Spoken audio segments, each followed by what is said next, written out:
He didn't whine, didn't whimper, didn't even tremble when the floodwaters rose past his chest. He just stood there in the ruins, a white cloth tied across his blind eyes, ears pricked as if listening for orders that never came. Most thought he was useless, a forgotten stray. Some said he was a burden better left behind. Not worth the effort, not worth the risk. The storm had broken 2 nights ago, but its shadow still clung to the drowned town of Westport, Louisiana. The air reeked of mildew and gasoline, the bitter perfume of a place that had been swallowed whole and then spat out by nature. Streets that once carried children on bicycles now carried brown, stagnant water, laced with oil rainbows. Shutters banged loosely against broken windows, and debris floated in sluggish currents. Plastic toys, shingles, a door that looked too intact to have been ripped from its frame. The sun was pale and hazy, its light diffused by moisture still rising in ghostly tendrils from the soaked earth. Ethan Walker moved carefully through this ruin, boots sinking into mud that had once been Main Street. He was 34, lean in the way soldiers often remain lean even after they have left the battlefield, and his hazel eyes carried a kind of permanent vigilance. His hair was chestnut brown, cropped short in the military style that never quite grew out of him, and a faint scar cut across his right eyebrow, a thin white reminder of Kandahar nights. He wore an old khaki shirt, sleeves rolled to the elbows, faded jeans, and boots scuffed from years of use. Over his shoulder, he carried a battered medic's bag, the same one he had carried overseas, the canvas stained by too many stories to count. Ethan had once been a Navy corpsman, patching up Marines in dust-choked alleys. Now, back in the States, he had volunteered to serve again, not in war but in disaster relief, finding in catastrophe a strange, familiar rhythm. As he passed a collapsed porch, Ethan paused. Something stood ahead in the muck, utterly still. At first he thought it was a statue or a trick of shadow, the silhouette of a dog. But as he drew closer, details emerged, ears erect, nose lifted slightly to the breeze. A German shepherd, tall and broad-chested, its fur mottled with mud, but still bearing the proud sable and tan markings of its breed. Across its eyes was tied a strip of white cloth, weather-stained but unmistakable. The cloth wasn't decoration. It was a blindfold, hiding eyes that no longer served. The dog was blind. Yet the shepherd stood as though it could see everything, head high, posture steady, paws planted firmly despite the floodwater swirling around its legs. There was no whimper, no tremble, no sign of panic. Its very stillness carried an authority Ethan recognized. This wasn't fear, it was training. Ethan's medic instincts warred with his soldier's memories. His steps slowed, heart measuring the distance. He crouched slightly as he approached, hands visible, voice low. "Easy, boy." The dog's head tilted at the sound, not jerking, but deliberate, controlled.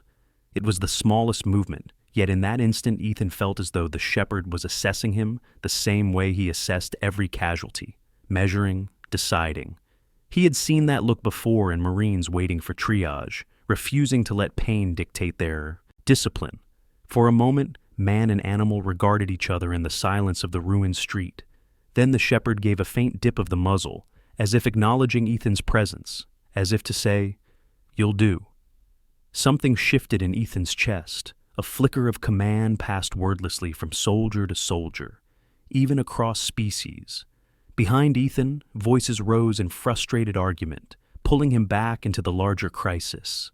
That was Jake Miller's voice, sharp with strain. Jake was 28, younger than Ethan by 6 years, but carrying the weight of responsibility poorly fitted to him. He had the broad build of a man used to physical labor, with sandy blonde hair perpetually falling across his forehead, and blue eyes that seemed to glare even when he didn't mean them to. His face was sunburned from days in the open, and sweat darkened the collar of his work shirt. Jake had been a civil engineer before the storm, designing water systems for suburbs that had never dreamed of drowning.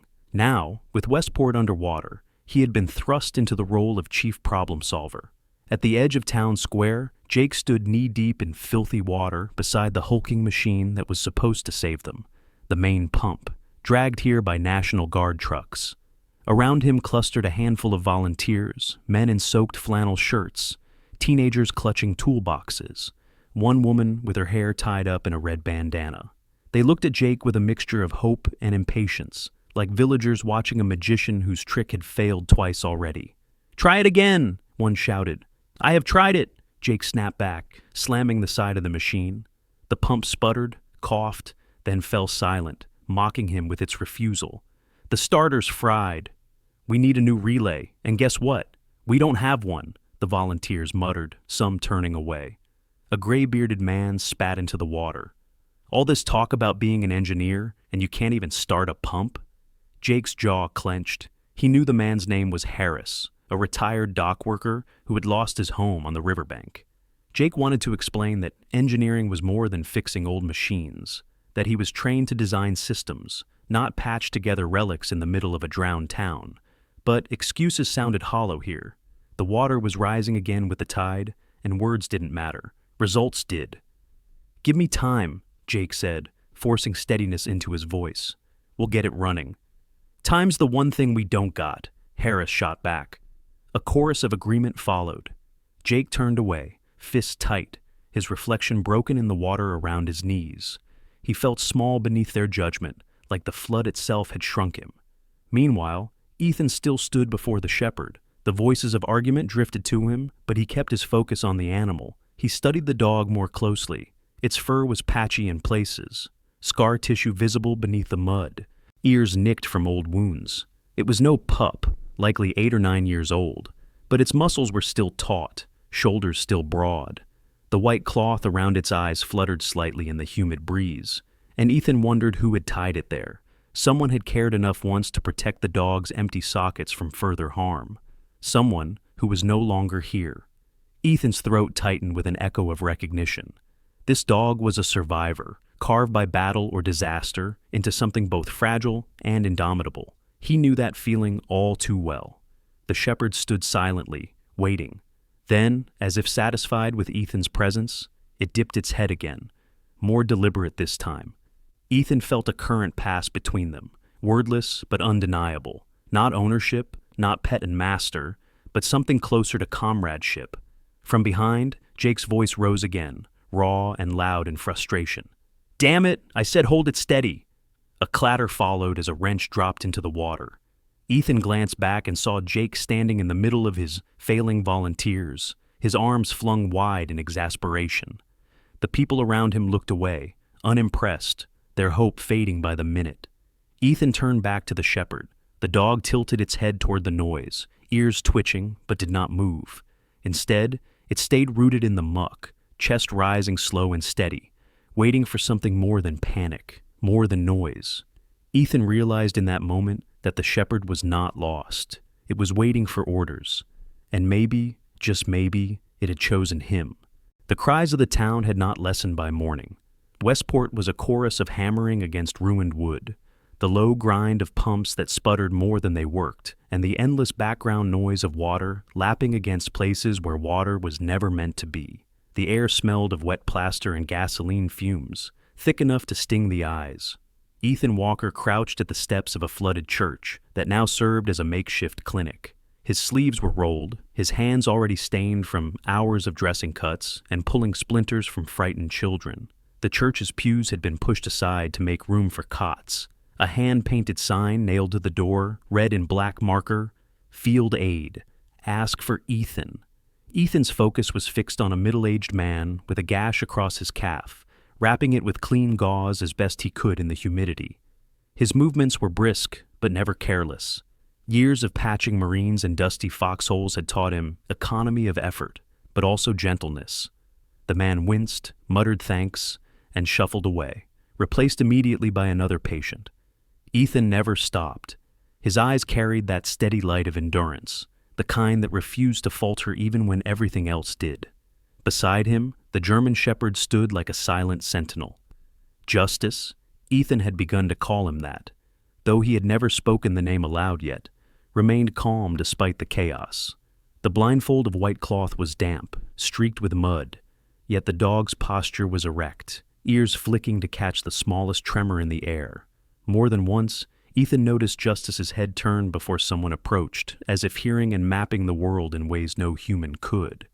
People gave the dog a wide berth, some whispering about the eerie sight of a blind animal standing as if it could see their souls. But no one tried to move him.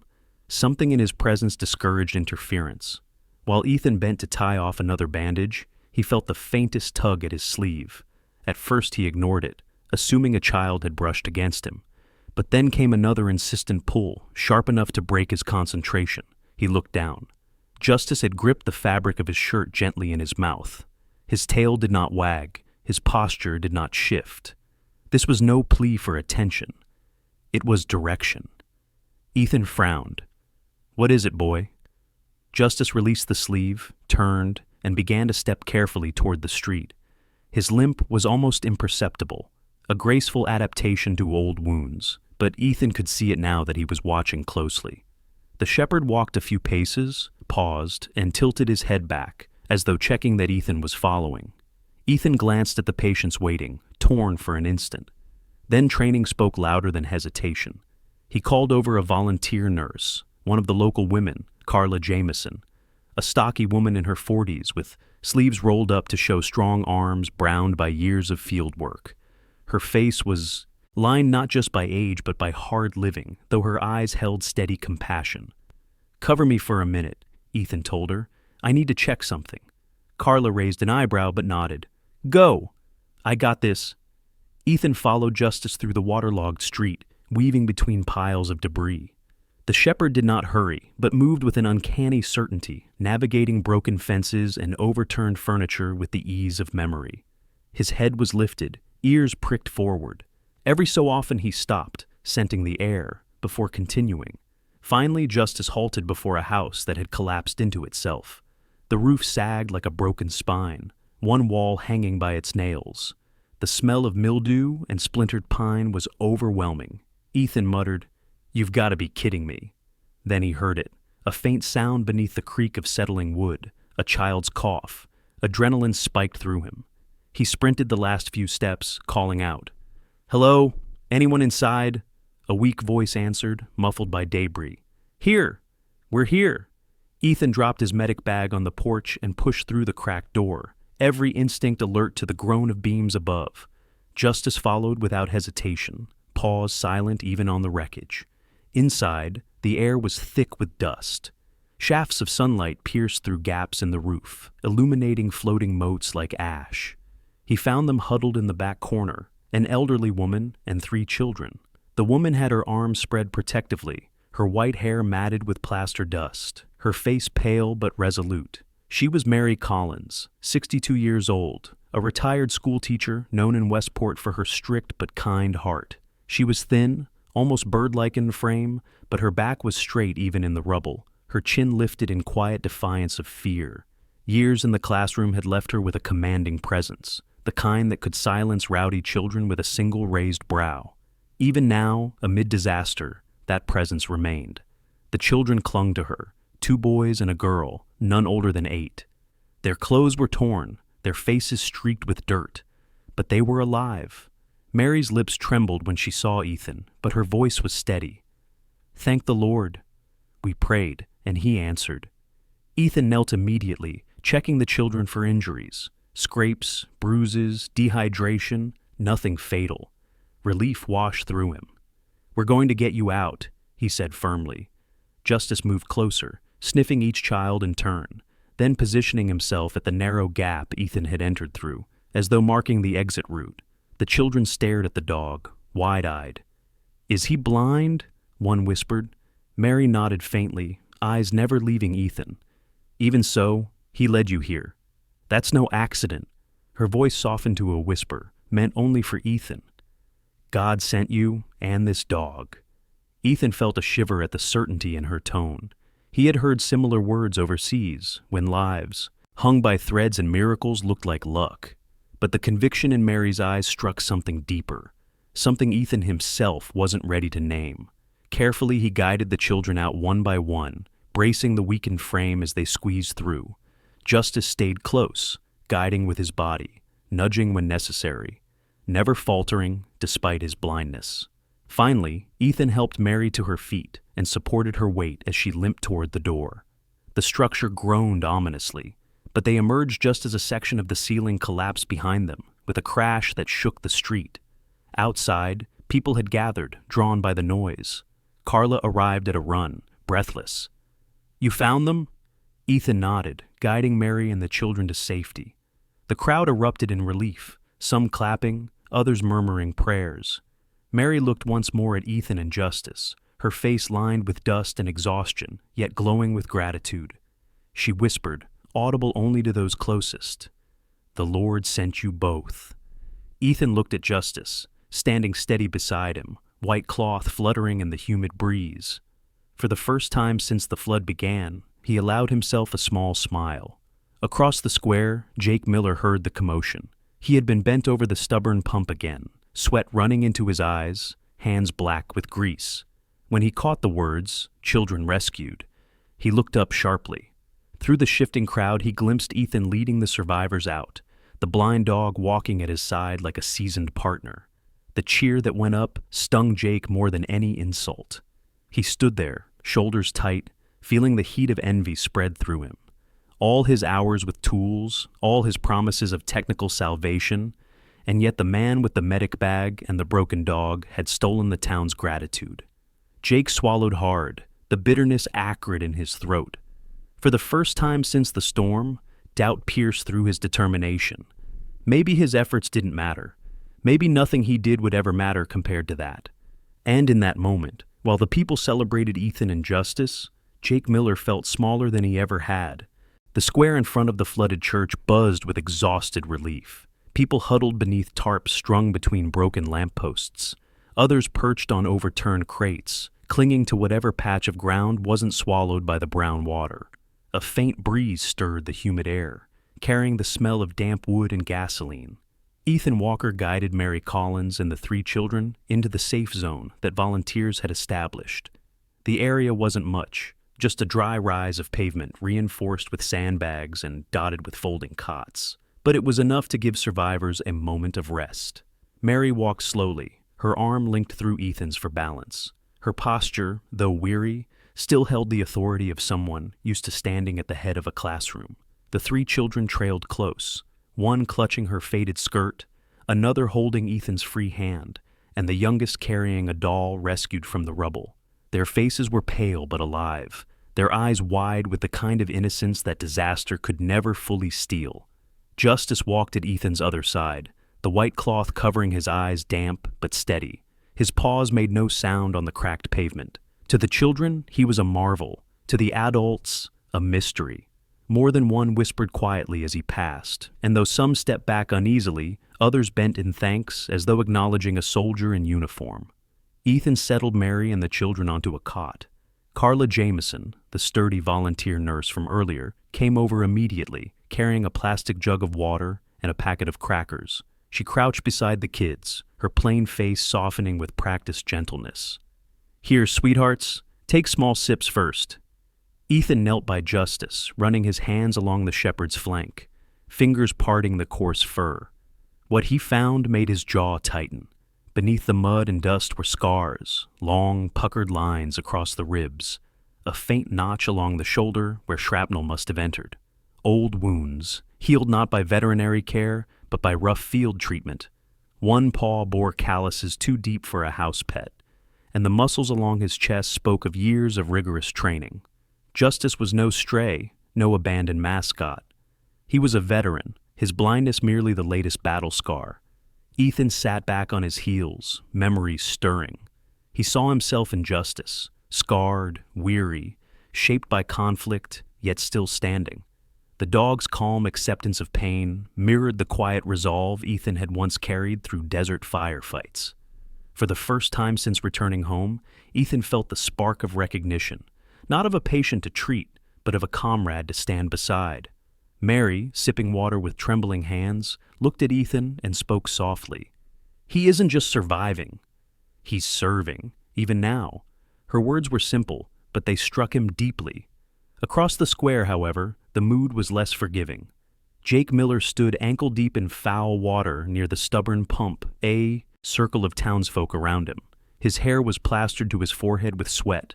His shirt clung to his frame, and his arms trembled with both exertion and rage. He had tried again and again to force the machine to start, but the engine remained dead. "Enough!" barked Harris, the gray-bearded dock worker who had lost his home. His voice carried the weight of bitterness. "You keep talking about what you know, but we're still standing in water up to our knees." Others joined in. A woman named Loretta, a heavy-set laundress with sleeves rolled past her elbows, jabbed a finger at him. "My kids are coughing in their sleep because of this filth. You said you'd fix it. Where's the fix?" Jake's face flushed crimson. He yanked a wrench from his belt, nearly flinging it aside. "You think I don't know? You think I'm not trying?" His voice cracked. "This pump's older than me. The parts are rusted through. I can't magic it alive." The crowd murmured angrily. A mix of fear and disappointment turned against the only man who had promised mechanical salvation. Jake felt their eyes like weights pressing on his back, each one saying the same thing: failure. Finally, Harris spat into the water. "Talk's cheap. You've been nothing but words that cut deeper than any insult." Jake's hands curled into fists, his whole body trembling. For a moment, he looked ready to strike or scream, but then the weight of futility crushed him. With a growl of frustration, he turned and waded away from the machine, shoulders hunched, muttering curses at himself. The people let him go, some shaking their heads, others turning their attention back to Ethan's triumph across the square. Jake found himself on the edge of the gathering, half hidden in shadow. From there, he saw Mary and the children wrapped in blankets, saw Ethan kneeling beside that strange blind dog, saw the way the townsfolk's faces softened toward them. The sound of relief and gratitude filled the air like a balm, but to Jake, it was salt on an open wound. His own failures rang louder in his ears, and yet, beneath the envy, something else gnawed at him. Shame. Those children had been pulled from a death trap, while he had argued with gears and bolts. A blind dog had shown more direction than he had. He clenched his jaw, eyes burning. "I have to do something. Anything." Back at the cot, Ethan poured water into his palm, letting Justice lap at it. The shepherd drank slowly, deliberately, as if rationing even his thirst. Ethan studied him, the lines of scars under fur, the perfect stillness as he endured inspection. "You're not just some stray," Ethan murmured. "You're a soldier." Justice tilted his head at the sound, as if acknowledging the title. In that moment, Ethan felt less alone in his fight against chaos. He wasn't just patching wounds in a drowned town anymore. He was standing with a comrade who had chosen him, scars and all. The afternoon sun hung heavy above Westport, its light dulled by lingering storm clouds that refused to leave. The air was so thick with humidity, it seemed to press down on every shoulder, and the stench of floodwater had mixed with something sharper, oil and gasoline drifting on the breeze. That smell set Ethan Walker on edge. He had learned to listen to the sense of danger, whether cordite in desert winds or fuel leaks in civilian streets. Now, that instinct flared. The noise reached him first. A sharp crack, followed by a deep groan of splintering wood, rolled across the town square like thunder. People turned their heads, some freezing in place, others running toward the sound. Ethan was already moving, Justice pacing at his side.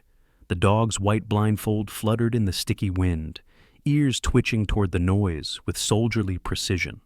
At the far edge of the street stood the warehouse, an old cinder-block structure with corrugated metal siding. It had been a storage depot for the local fuel company, its tanks and barrels stacked high long before the flood. Now, with the foundation weakened by water, the building was sagging, walls bowing inward. A loud metallic creak echoed through the air as one side of the roof gave way. Screams followed. People were trapped inside.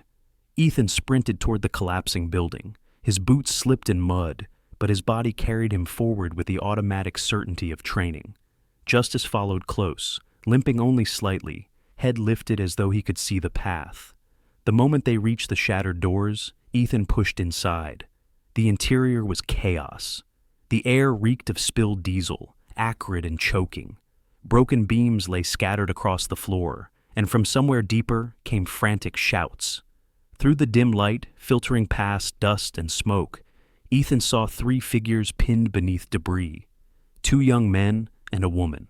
The woman struggled hardest, her arms braced against a half-fallen support beam that had trapped her legs. She had a gaunt face streaked with soot, and her dark hair was tied back in a messy knot. Her name, he would later learn, was Sarah Monroe, a 35-year-old dock worker who had taken on night shifts at the warehouse to support her younger siblings after their parents had died in a hurricane years before. That history had left her hardened, shoulders broad from years of lifting, eyes wary but never defeated. Even now, pinned by the beam, she barked orders at the two men beside her, refusing to let panic take over. "Help them first!" she shouted at Ethan, gesturing toward the men, even as pain etched lines across her forehead. Ethan dropped to his knees, tossing debris aside with practiced strength. Justice prowled the wreckage, nose twitching, body stiff. Suddenly the dog froze, his ears snapping forward. He gave a low, urgent rumble and padded toward a corner where metal drums had toppled. Ethan caught the signal and turned, his stomach tightening as he heard it too, a faint hiss, the sound of gas escaping under pressure. If the fumes ignited, the warehouse would become a firestorm. "Gas leak!" Ethan bellowed, his voice cut through the din. "We need to move now!" He worked faster, yanking one man free, then helping the second crawl clear. Sarah gritted her teeth, her knuckles white as she tried to shift the beam pinning her. Ethan crouched beside her, slipping his hands under the timber. Muscles strained, sweat rolled into his eyes, and slowly, with a groan of protest, the beam lifted just enough. Sarah dragged herself out, gasping as blood seeped from a wound on her thigh. "Out!" Ethan ordered, hauling her to her feet. Justice guided them, weaving through the falling debris, nudging legs and steering the group toward the exit. Even blind, the dog moved with uncanny certainty, every step precise, every turn correct. He stopped once, stiffened, then growled low at the hiss of gas growing louder. Ethan understood. They were seconds from disaster. With one final shove, he forced the survivors out into the blinding sunlight, just as another section of the roof caved in. A cloud of dust and smoke burst into the air, followed by a flash as sparks met fumes. The explosion rattled windows half a block away. But the survivors were clear. They collapsed on the street, coughing, alive by a margin so narrow it made Ethan's heart pound in his throat. Sarah, grimy and bleeding, looked up at Ethan and then at Justice. Her lips trembled, but she forced herself to sit upright. "That dog, he knew. He saved us." Her voice cracked, but her eyes glowed with something fierce, a survivor recognizing another. Justice stood calmly, flank heaving, blindfold streaked with soot, but body steady, as though absorbing the explosion had been the part of his duty all along. Ethan placed a hand on his shoulder, whispering, "Good soldier." Across town, Jake Miller was fighting a different battle. He stood again before the pump, tools scattered around him, his reflection broken in the floodwater at his feet. His earlier humiliation burned fresh. He had walked away from the crowd's accusations, but the memory of the children saved from the rubble gnawed at him. He couldn't shake the sight of Ethan hailed as a hero while he remained the man of broken promises. The pump loomed above him like a stubborn enemy. Its gears were rusted, its wires corroded. Jake's hands shook as he picked up a coil of scavenged cable, salvaged from a half-submerged truck. He stripped it with his knife, improvising connections. His mind ran hot with both desperation and determination. "If I can't fix this, I'm nothing here." As he crouched, a teenager from the volunteer group approached hesitantly. His name was Darnell Brooks, 17, tall and wiry, his t-shirt clinging to his thin frame. He carried a box of spare fuses he had dug up from a wrecked garage. "Will these help?" he asked quietly, his voice cracking, with both youth and uncertainty. Jake looked up, blinking. He had expected more accusations, not assistance. Darnell's dark eyes held a spark of trust that cut through Jake's self-loathing. He swallowed hard and nodded.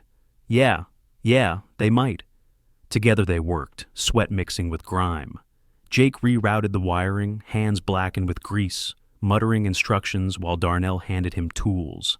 Sparks jumped as he bridged the connection, then the pump shuddered. For a long, tense moment it coughed, choked, and threatened to die like before. Jake's stomach twisted, but then, with a roar that made both of them flinch, the machine came alive. A deep thrum reverberated through the ground as water surged into the intake. The stagnant pools around their feet began to recede, sucked into the pipes, and spit out through drainage channels. For the first time since the flood, the tide was turning. Voices rose behind them. People who had given up on him now stared wide-eyed as the waterline dropped inch by inch. Someone began to clap. Another cheered. Soon the air filled with chants. "Jake! Jake! Jake!" Jake stood there, chest heaving, hands trembling from adrenaline. He wanted to collapse, but the cheers lifted him, steadied him. For the first time since the storm, he felt like more than an engineer stranded in failure. He felt like a man who had given his town a fighting chance. Across the square, Ethan emerged from the wreckage with Sarah and the rescued workers. Their story of survival spread quickly. But even as gratitude swelled for Ethan and Justice, another current ran alongside it. Hope, carried by the sound of the pump finally working. For one fragile, miraculous moment, Westport had both its heroes, the soldier medic and his blind dog who saved lives from fire, and the stubborn engineer who made the waters retreat. The night after the warehouse collapse carried with it an unusual stillness. For the first time in days, the water had begun to recede, leaving behind slick streets patterned with mud and oil, but no longer rising around people's ankles.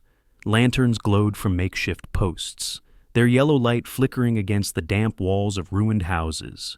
In that fragile calm, Westport felt less like a disaster zone and more like a community clinging together at the edge of survival. Ethan Walker sat on a folding chair near the relief station, his khaki shirt clinging to him with sweat and soot. He was weary to the bone, but his face carried a softness that hadn't been there before. Beside him lay Justice, the German shepherd with the white cloth still tied across his eyes. The dog's chest rose and fell in slow rhythm, each breath steady, as though at last he had permission to rest. Ethan absent-mindedly ran a hand through the coarse fur along Justice's neck, feeling scars beneath, but marveling at the peace that radiated now. Mary Collins approached quietly. Her silver hair had been washed of dust, and someone had given her a fresh dress 2 sizes too large, cinched at the waist with rope. She still walked with a limp, but her spine remained straight as a ruler. She lowered herself onto a crate beside Ethan, with the dignity of a queen taking her seat. Her hands, though veined and frail, cradled Justice's head as she leaned down and pressed her lips against his brow. Her voice was hushed but firm, carrying the conviction of someone who had led countless children through storms of a different kind. "He may not see the world with eyes anymore," she said, her tone breaking the silence around them. "But this one is a soldier still, a warrior who sees with his heart." The words fell into the air like scripture, and the nearby volunteers, Carla Jameson with her rolled sleeves, the teenagers who ferried supplies, even Sarah Monroe with her bandaged thigh, paused to listen. Mary's statement had turned into a benediction, and all who heard it felt its truth settle in their bones. Ethan's lips curved upward, slowly, almost as though he had forgotten how to smile. For years his mouth had known only tight lines, clenched against memories of battlefields and the faces of men he couldn't save. Now, with Mary's blessing and Justice's breathing steady beneath his hand, Ethan allowed the smile to come. It was not wide, but it was whole, unbroken, the first genuine expression of lightness he had felt since his service days. On the other side of the square, Jake Miller stood surrounded by a cluster of townsfolk. Lantern light flickered across his broad frame, sweat-stained shirt, and grease-streaked face. They clapped his back, praised his stubborn work that had finally brought the pump to life, and called him Savior. Harris, the grizzled dock worker who had berated him only hours before, now gripped his hand and muttered, "Apologies." Loretta, the laundress with sharp words, pressed food into his hands and declared he had given them back their town. Jake smiled weakly at their praise, but inside he felt a different weight. His eyes wandered from the grateful faces around him to where Ethan sat with Justice. For a moment, Jake envied again the kind of heroism that pulled children from rubble and turned a blind dog into a symbol of courage. But then the envy softened into something else. Respect. Jake realized that survival had not come from a single act, but from many. His mechanical persistence, Ethan's steady hands, Mary's unyielding faith, Justice's instinct. Heroes had many forms. The crowd's cheers faded into background noise as Jake stepped away from the center, his boots squelching softly in the damp earth. He moved toward Ethan and Mary, the lanterns casting long shadows between them. When Ethan looked up, their eyes met. No words passed, only a nod, Jake's head dipping slightly, Ethan returning it. In that silent exchange, two men acknowledged each other not as rivals, but as comrades who had fought parallel battles. Justice stirred, lifting his head from Mary's lap. Though his eyes were hidden beneath the white cloth, his ears turned sharply toward Jake's footsteps. The dog tilted his head, then rose unsteadily to his feet. His stance, though tired, was proud. The cloth across his face caught the breeze that swept suddenly through the square. It fluttered gently, like a flag raised in quiet defiance, glowing pale in the lantern light. The people fell silent as they saw him. For a moment, Westport was united not by fear or loss, but by the presence of a blind shepherd who had risked his body for them. No one spoke, no one needed to. The sight said everything. Ethan felt the weight lift from his shoulders. Mary's eyes glistened, her lips moving in a prayer of thanks. Jake straightened his back, the chant of his name still echoing faintly from behind him, but his gaze fixed firmly on Justice. And Justice, though blind, seemed to see them all, his posture carrying the quiet strength of a warrior who had never surrendered, who had waited for recognition not to be lauded, but simply to be understood. In that moment, with the blind dog's white cloth snapping softly in the wind, Westport had its symbol of hope, not a hero carved in stone, not a savior draped in metals, but a battered shepherd whose loyalty refused to die, even when the world had forgotten him. In the end, this was not just the story of a blind shepherd in a broken town. It was a reminder that miracles are not always loud or dazzling. Sometimes they come quietly, in the shape of a scarred dog who still chooses to serve, or in the hands of ordinary people who refuse to give up. Mary called Justice a warrior who saw with his heart, and perhaps that is what faith really is, to keep walking forward when the world is dark, trusting that God has already placed the light within you. In our daily lives, we may never face collapsing warehouses or flooded streets, but we all meet moments when hope feels fragile and the world feels heavy. In those moments, remember this truth. God often sends His grace in unexpected ways, through people, through animals, through acts of courage that may seem small but save lives in silence. If this story touched your heart, I invite you to share it with someone who needs encouragement today. Leave a comment below, tell us what you believe about loyalty, courage, and faith. And if you believe that God still sends miracles through the most unlikely messengers, write Amen in the comments. Do not forget to subscribe for more stories of hope, courage, and faith. And may God bless you and your loved ones, now and always.